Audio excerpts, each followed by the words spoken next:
Have you ever been interviewed? Have you ever filled out a survey? If you've done both, then you've participated in qualitative and quantitative research. Come on, pack up your bags and get on the bus, because we're about to journey through qualitative and quantitative research. Ba-da-da-da! Welcome to another Journey with Chris, where we will obtain new levels of knowledge and awesomeness. Hello, scholars. Today we're going to journey through the basics of qualitative and quantitative research. On our journey, we're going to compare the characteristics of both kinds of research, including their purpose, research questions, hypothesis, data analysis, and final reports. Let's talk about the purpose of both types of research. The purpose of qualitative research is to explore the meaning of people's experiences, the meaning of people's cultures, the meaning of how people view a particular issue or case, known as a case study. But the purpose of quantitative research is to examine the relationship between variables. Let's define a variable. A variable is a characteristic. We'll talk more about this in just a second. But for this class, we're going to learn about three kinds of variables: independent, dependent, and extraneous. Independent variables are variables or characteristics that are manipulated by the researcher. Dependent variables are characteristics that are impacted by that manipulation of the independent variable. Extraneous variables are variables that are extraneous to what the researcher is really trying to focus on, and they're usually demographic information such as age, sex, race, ethnicity, things like that. So let's say a researcher makes a poster that says, "Hey, you probably got some of you or other people's pee or poop on your hands, so wash your hands." The researcher puts up that poster in one bathroom and doesn't put it in another bathroom. Then the researcher watches to see if more people wash their hands after peeing or pooping who were exposed to the poster compared to those who were not exposed to the poster. It turns out that more people washed their hands who went to the bathroom where the poster was. The independent variable in this study is the poster on the wall. It was manipulated by the researcher. The dependent variable was the characteristic of hand washing. It was the effect of there being or not being a poster in the bathroom. Some extraneous variables are the people in the bathroom's age, sex, race, ethnicity, and so on. The point of the study was to examine the relationship between these variables.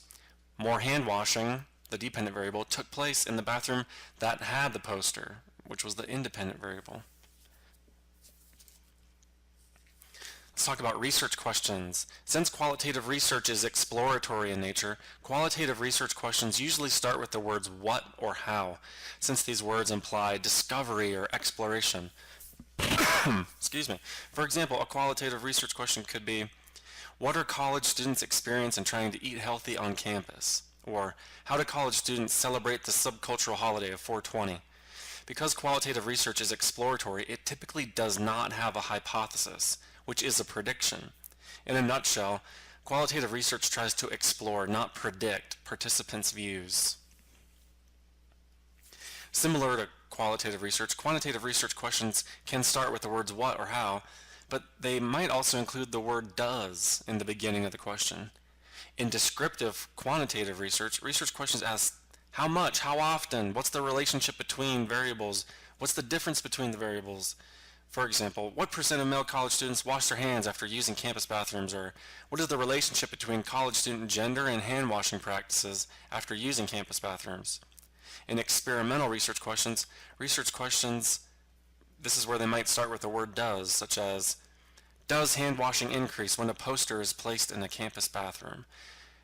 Compared to qualitative research does have hypotheses or predictions about what will happen in the study.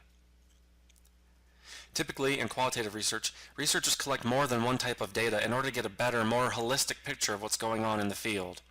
The data used in qualitative research is almost always in what people say or their words. This data usually comes from interviews, documents like newspapers or journals, etc., observations, and audiovisual materials like videos or audio recordings. Researchers usually obtain multiple types of these kinds of data in order to answer a research question. All of this data comes from the field, which means the natural settings where participants are. In qualitative research, researchers go into the field and spend a lot of time there interviewing and observing the participants and their environments. It's also important to note that surveys or questionnaires are also known as instruments. Well, in qualitative research, there are no instruments, no surveys. In qualitative research, the researcher is the instrument. What this means is that the researcher acts as an instrument. The researcher is kind of like a living survey. They ask all the questions and make observations instead of relying on surveys to gather data. It's also important to note that a hallmark of qualitative research is its emergent design. This means that the way in which the study is conducted can change during the study.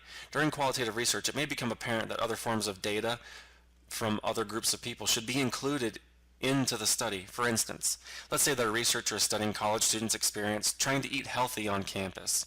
Originally, the researcher has planned to just interview a bunch of students, but let's say that during the interviews, the students keep talking about the ice cream area of the cafeteria and student union. How there's over 400 kinds of ice cream and you have to walk around the ice cream to get to the apples and on and about the ice cream bar. Well, the researcher hears enough students talk about this crazy ice cream bar that the researcher decides that observational data should be included in the study. She needs to see the ice cream bar for herself and see how it overshadows the apple bin. She needs to see why everyone's talking about this crazy ice cream bar. So the research design emerges and different kinds of data might be collected as the study goes on.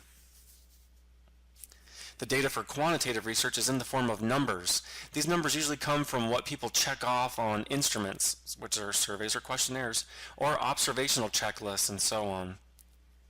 So qualitative research looks at words, quantitative research looks at numbers.